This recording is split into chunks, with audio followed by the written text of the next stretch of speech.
Hey, how's it going? So in this video, we'll be going through how to send the latest file attached within an attachment field, assuming that you have multiple files or multiple versions of such file within the attachment field.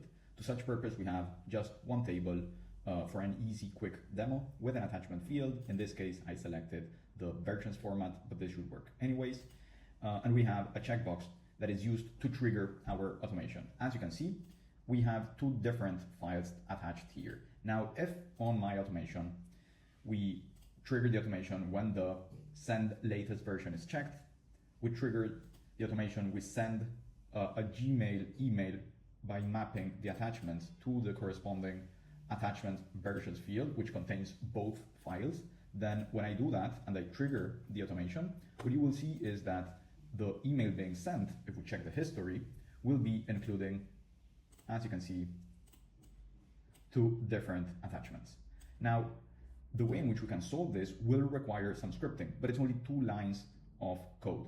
What we will need to do, however, is to create a new field, also an attachment field, and let's call it latest version. We can use either the files or the versions format.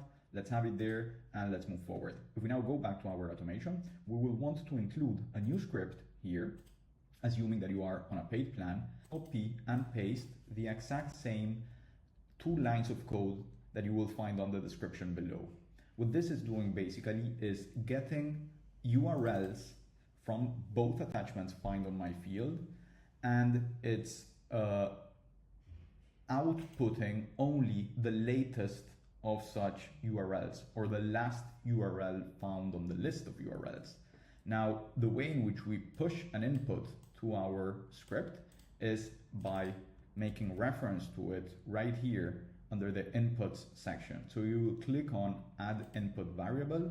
Under name, you will paste exactly this, no typos, and under value, you will map that to the corresponding attachment versions field. This one is the one including multiple attachments. So this will input multiple URLs, in this case 2, and it will output the last URL found. If we test this, you will see how